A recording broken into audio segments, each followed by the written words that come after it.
তোমাকেই বলছি। হ্যাঁ, তোমাকেই বলছি। কি আমার কথা বিশ্বাস হচ্ছে না? আরে এদিক ওদিক কী দেখছো? তোমাকেই বলছি। আমি কি বলছি আমার কথাগুলো একটু মনোযোগ দিয়ে শোনো, ঠিক আছে? তোমার বয়সটা হচ্ছে এখন খুবই একটা রোমান্টিক বয়স। তুমি এখন যা দেখবে, যাকে দেখবে সব কিছুই তোমার ভালো লাগবে। ওই যে কথায় আছে না, মন কে যে চায় বলো, যারে দেখি লাগে ভালো। তোমার বয়সটা হচ্ছে এখন ঠিক সেই রকম। তুমি এখন যাকে দেখবে, যা কিছু দেখবে সব কিছুই তোমার কাছে ভালো লাগবে।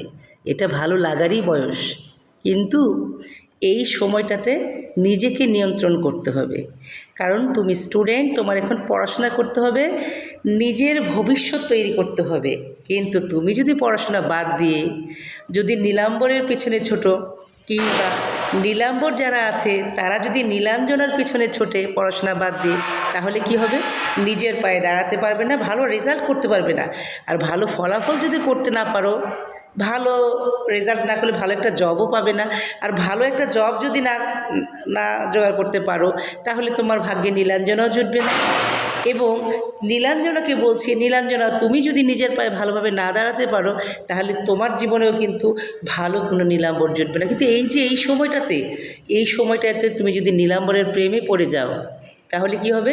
নীলাম্বরের পেছনে তুমি সময় নষ্ট করবে, মেসেজ দিবে, চ্যাটিং করবে, হয়তো দেখা করতে যাবে বা টাইম পাস করে সময় নষ্ট করবে। কিন্তু কি হবে তাতে?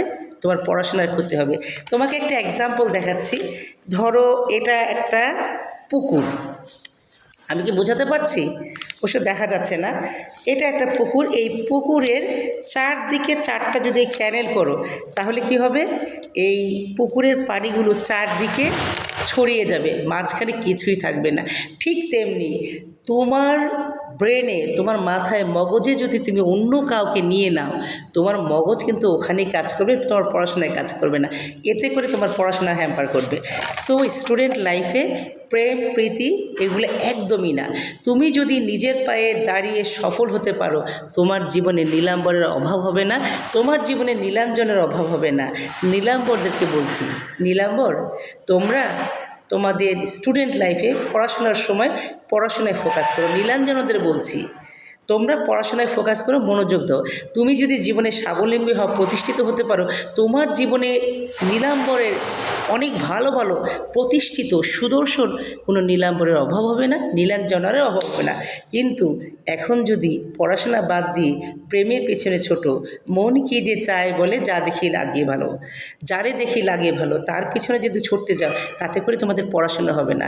তোমাদের এখন পড়াশোনার বয়স, পড়াশোনায় ফোকাস করো আর আবেগকে নিয়ন্ত্রণ করো। যদি আবেগকে নিয়ন্ত্রণ করে পড়াশোনায় মনোযোগ দাও, তাহলে তোমরা ভালো ফলাফল করে নিজের পায়ে দাঁড়াতে পারবে এবং তোমাদের জীবনে নীলাম্বর কিংবা নীলাঞ্জনার অভাব হবে না।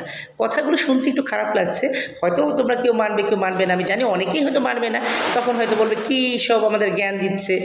শোনো, আমার বয়সে কিন্তু আমার জীবনে প্রেম এসেছিল, কিন্তু আমি করিনি, কারণ আমার ধ্যান জ্ঞান ছিল আমার পড়াশোনা। আমাকে পড়াশোনা করতে হবে, ভালো রেজাল্ট করতে হবে, আমি সেটাই করেছি। তোমরাও সেটাই করো। তোমাদের জন্য শুভকামনা।